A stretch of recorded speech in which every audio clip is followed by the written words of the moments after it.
Assalamualaikum warahmatullahi wabarakatuh. Kali ini kita akan membahas tentang konsep desain, prototipe, dan kemasan produk, barang, atau jasa. Jadi di sini kita akan membahas sebuah konsep dari kemasan produk, barang, ataupun jasa. Langsung saja kita lanjut ke materi pembahasan.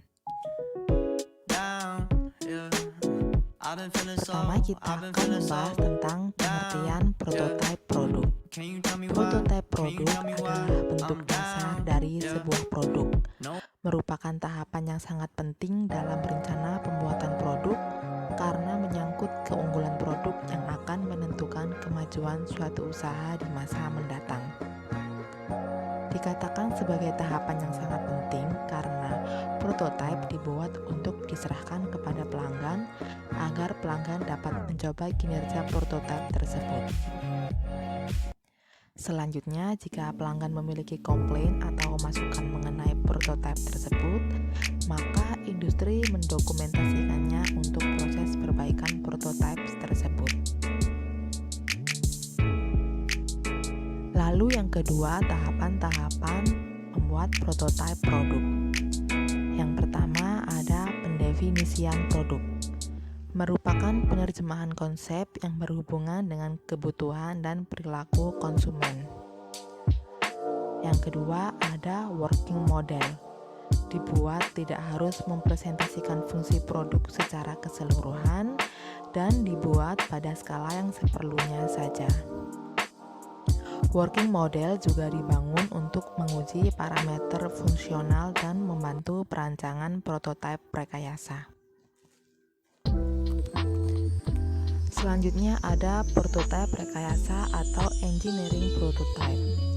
Dibuat seperti halnya working model, namun mengalami perubahan tingkat kompleksitas maupun superioritas dari working model. Lalu ada prototipe rekayasa. Prototipe ini dibuat untuk keperluan pengujian kinerja operasional. Selanjutnya ada prototipe produksi atau production prototype. Bentuk yang dirancang dengan seluruh fungsi operasional untuk menentukan kebutuhan dan metode produksi. Lalu ada qualified production item. Dibuat dalam skala penuh, berfungsi secara penuh dan diproduksi pada tahap awal dalam jumlah kecil. Untuk memastikan produk memenuhi segala bentuk standar maupun peraturan yang diberlakukan. Untuk mematangkan produk yang hendak diproduksi secara komersil, maka produk perlu memasuki pasar untuk melihat ancaman-ancaman produk yang terjadi. Misal, keamanan, regulasi, tanggung jawab, ketahanan dan kerusakan, pelanggaran, siklus break-even, dan polusi, serta konsekuensinya perlu peningkatan program pemasaran. Lalu tahapan prototipe produk selanjutnya ada model. Merupakan alat peraga yang mirip produk yang akan dibangun seperti produk yang akan diproduksi. Selanjutnya ada prototype, yaitu bentuk efektif dalam mengkomunikasikan konsep produk, namun jangan sampai menyerupai bentuk produk sebenarnya. Setelah kita mengetahui tahapan dalam prototipe produk, selanjutnya kita akan mempelajari tentang pengertian kemasan produk. Kemasan yang dirancang dengan baik dapat membangun ekuitas merek dan mendorong penjualan. Kemasan adalah bagian pertama produk yang dihadapi pembeli dan mampu menarik atau menyingkirkan pembeli. Pengemasan suatu produk biasanya dilakukan oleh produsen untuk dapat merebut minat konsumen terhadap pembelian barang.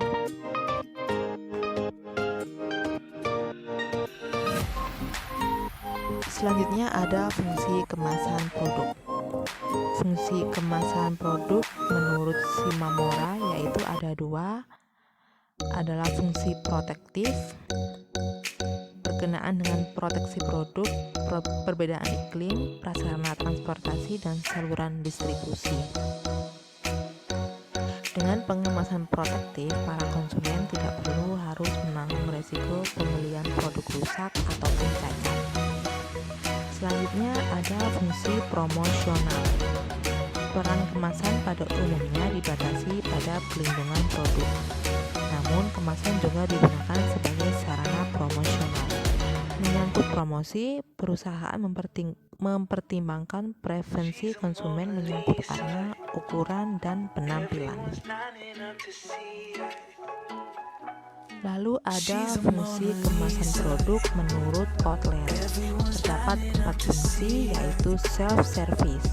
Kemasan semakin berfungsi lebih banyak lagi dalam proses penjualan, di mana kemasan harus menarik, menyebutkan ciri-ciri produk, dan meyakinkan konsumen. Lalu ada consumer affluence. Konsumen bersedia membayar lebih mahal bagi kemudahan, penampilan, ketergantungan, dan prestis dari kemasan yang lebih baik.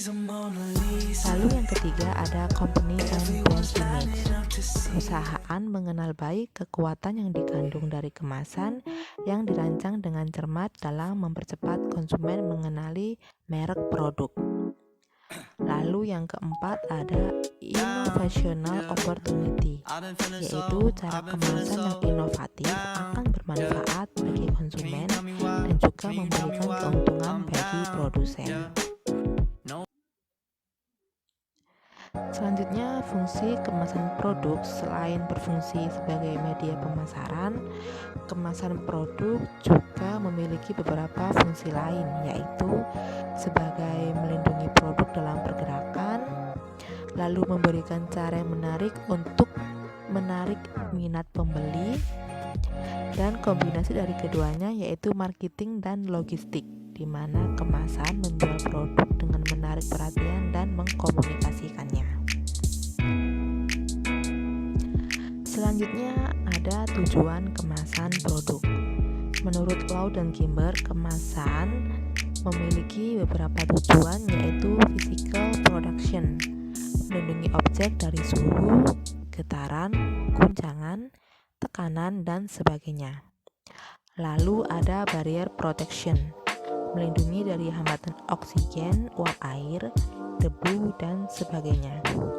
Lalu ada containment or agglomeration. Benda-benda kecil biasanya dikelompokkan bersama dalam satu paket untuk efisiensi transportasi. Lalu ada information transmission, yaitu informasi tentang cara menggunakan transportasi, daur ulang, atau membuang paket produk yang sering terdapat pada kemasan. Selanjutnya ada reducing theft, yaitu kemasan yang tidak dapat ditutup kembali atau akan rusak secara fisik. Lalu ada fitur yang menambah kenyamanan dalam distribusi. Selanjutnya juga ada kemasan dan label dapat digunakan oleh pemasar untuk mendorong calon pembeli membeli produknya lagi. Selanjutnya kita akan membahas tentang jenis-jenis kemasan produk. Berdasarkan struktur isi, kemasan dibagi menjadi 3 jenis, yaitu kemasan primer, bahan kemas langsung mewadahi bahan pangan seperti kaleng susu, botol minuman, dan lain sebagainya. Selanjutnya ada kemasan sekunder, yaitu kemasan yang berfungsi untuk melindungi kemasan lainnya, seperti misalnya kotak karton untuk wadah kaleng susu, kotak kayu untuk wadah buah-buahan yang dibungkus, dan sebagainya. Lalu ada kemasan tersier dan kuarter, yaitu kemasan yang diperlukan untuk menyimpan, pengiriman, atau identifikasi. Biasanya kemasan tersier dan kuarter digunakan sebagai pelindung selama pengangkutan.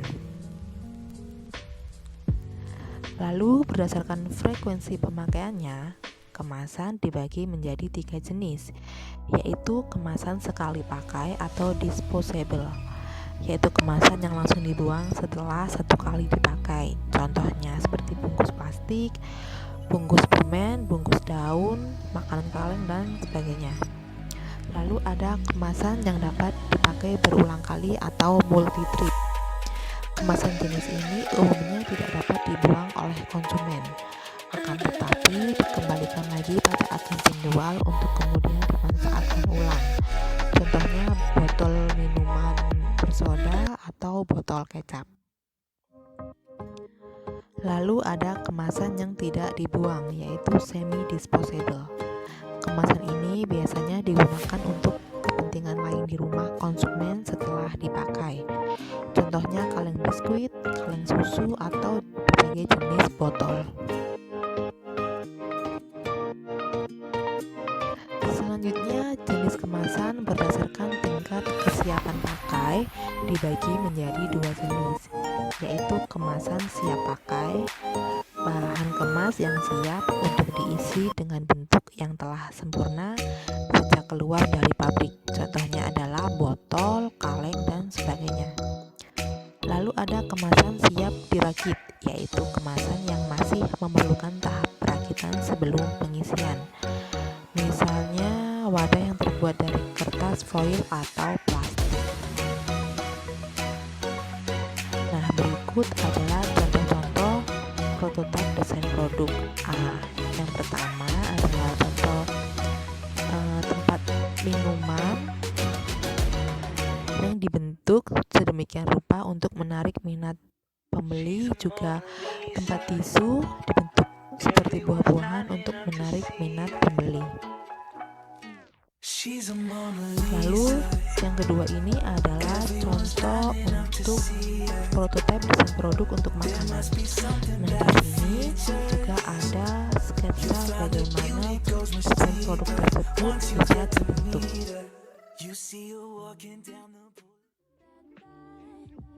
Seperti ini, kedua gambar ini adalah sketsa dasar sebelum membuat prototipe desain produk.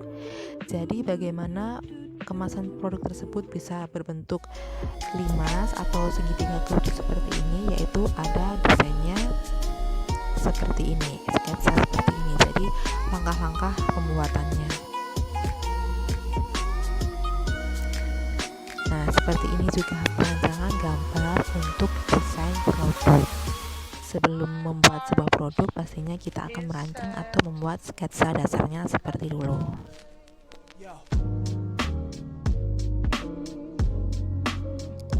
Nah, sekian untuk pembahasan materi prototipe produk kali ini. Semoga ilmunya bisa bermanfaat untuk kalian dan bisa kalian terapkan untuk kehidupan sehari-hari kalian.